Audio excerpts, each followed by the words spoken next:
The Crystal Police Department is one of several in the Northwest Metro using drones to conduct surveillance and collect evidence. So far, they've used the device 40 times. Reporter Sonia Goins shows us how Crystal is using the unmanned aircraft to fight crime. Violent crime has gone up almost 30% in Crystal since 2019.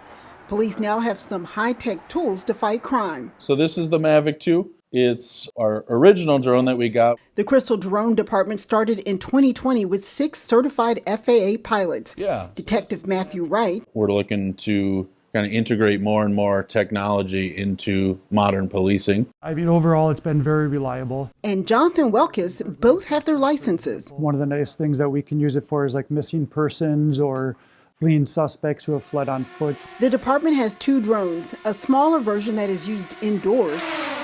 It does pretty well in the wind. And this high-tech version, which has several features. You've got the speaker that we can use to loud hail and make announcements. So once we get it up in the air and launch it, we can look at the live stream on there.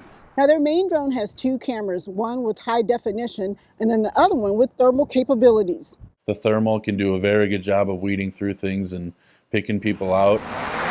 Police recently used the drone to search for a missing teen. It was able to reduce how much time we spent searching areas.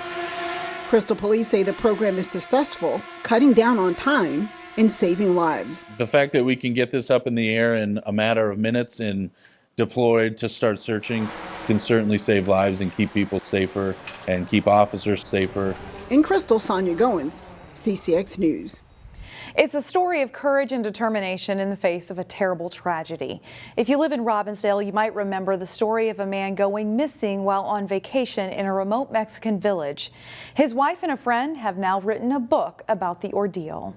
We are here to share a book that we've written. Nancy Stoneberg and her friend Bonnie Buford have written a book of a story that's close to their heart. This is about tragedy, it's about love, it's about healing. Tragedy unfolded back in 2013.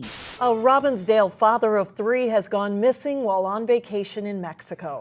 Nancy and her husband Mark went on a pre-retirement trip to a village in rural Mexico. Just like this, Mark was here and all of a sudden he was here. When Mark was swept out to sea. It kept replaying in my head. Mark was gone and there wasn't anyone to call for a rescue. The snowbirds that were there were waiting for something, and they said, there's nobody, there's not going to be any help.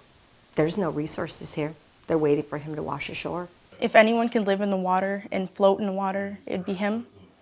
And we need him to come back. Family and friends waited and prayed from back home, while Nancy did all she could to try to muster up help. I am hopeful. I have faith. My family has faith. I won't give up until it's over.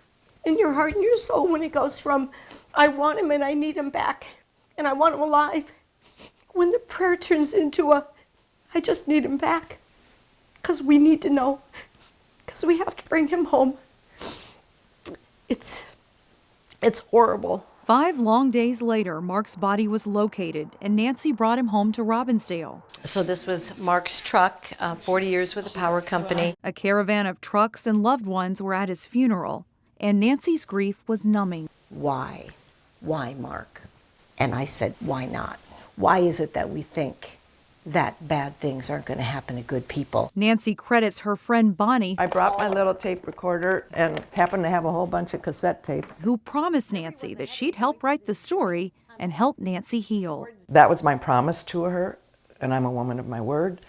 And when I told her that, it was going to get written no matter what. One of the lessons that you can read about in the book is what happened later when Nancy visited the beach where Mark was swept away. This gentleman calls me out and walked over to me and said, do you know what's going on? And I had no idea. He said, do you know what's going on? You're the wife of the guy that drowned. He said, it's all changing. Now on that beach, there's lifeguard towers and emergency services to pull people out of the water. You know, his legacy, it's all changed. Now we have this beautiful silver lining that will go on forever. You can purchase the book on Amazon. It's called Stony, The Waves and the Silver Lining. A bald eagle is recovering at the University of Minnesota Raptor Center after being hit by several cars in Plymouth. Photojournalist Dustin Scholl gives us a picture of what recovery looks like. Yeah, I'm just gonna go up slowly and grab them. So a few weeks ago, we got a call about an eagle that had been hit by multiple cars that needed our help here at the Raptor Center. So in this case, it sounds like the public and law enforcement did a phenomenal job of securing the bird so it couldn't get hurt more, and then also making sure to get it in a container so it could come to us. Hi, sweetheart. I've always known they're ginormous, and when I pulled up, I could see how big she was, and I was like, all right, this is going to be interesting. And thankfully, as I got closer, she didn't flinch or anything, and she didn't want to fly away. So that's when I really knew she needed our help. Great. Easy peasy. The experience was just amazing. The Raptor Center is here to help ill and injured raptors. So owls, hawks, eagles, falcons, vultures. Members of the community find that they're in trouble, they get them to us, and we do everything we can to give them a second chance at getting back to the wild. So in our hospital, we want our patients to be wild. We like it when they don't want to be with us because these birds are ultimately going to go back out into the wild and be wild birds.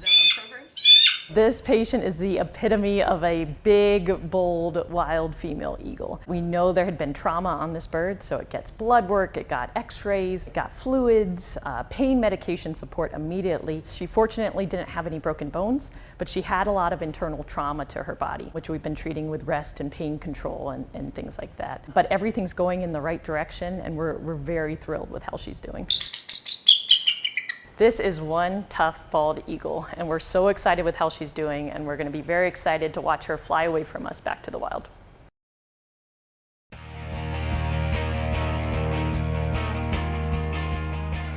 Let's start our 2022 CCX All-Area Boys Basketball team with Mr. Basketball winner, number 4, Braden Carrington of Park Center. Carrington, deep three and in. The senior led the state Class 4A champion Pirates in scoring at 18.5 points per game.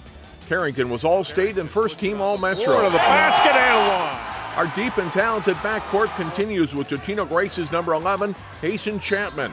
The Eagles junior could do it all for the Class 3A champion Eagles, averaging over 14 points, 5 rebounds, and 6 assists per game. Chapman was second-team All-Metro. Cooper's number 0, Davian Evans, could fill it up this season for the Hawks. Evans spinning to the baseline and scored. The senior guard averaged 25 points per game for Cooper. He was an All-Metro West Conference player. Number 2, Tyrese Waits of Osseo helped lead the Orioles to the Section 5 4A championship game. Tough shot, he hits it! Lost the foul! Senior Waits led the Orioles in scoring, averaging 15 points per game, to go along with 4 assists, 4 rebounds, and 2 steals per game. One lob for Johnson for the jam. Wayzetta's number 15, Drew Birkland, was a 2-time All-Conference guard for the state Class 4A runner-up Trojans. Another three. He's got 11 points already. A big game player, senior Birkland averaged 10 points, 3.5 rebounds per game, while leading the Trojans in 3-point field goals. Armstrong's number 1, Peyton Newburn, led his team in points and steals this season. The lengthy senior guard averaged nearly 19 points, 7 rebounds, and 2+ steals per game for the Falcons. Newburn was all Northwest Suburban Conference. Park Center's number 13, Leo Torber, was another of the Pirates' talented senior guards. Leo Torber! Torber averaged 14 points per game, was All-Metro honorable mention, and will play college ball next year at San Jose State. Champlin Park's number 22, Io Taki, was a bright spot for the Rebels this season. Putting it on the deck. It's all the way to the hoop. Taki led Champlin Park in scoring at 15 points and 6.5 rebounds per game. He was all Northwest Suburban Conference. Number 21, Maple Grove's Matthew Hosman, was a deadly outside shooter for the Crimson. Hosman, first shot of the night, and it goes in for 3. The senior guard set Maple Grove's single game and single season records for 3-pointers, hitting 79 triples for the year, making 43% of them.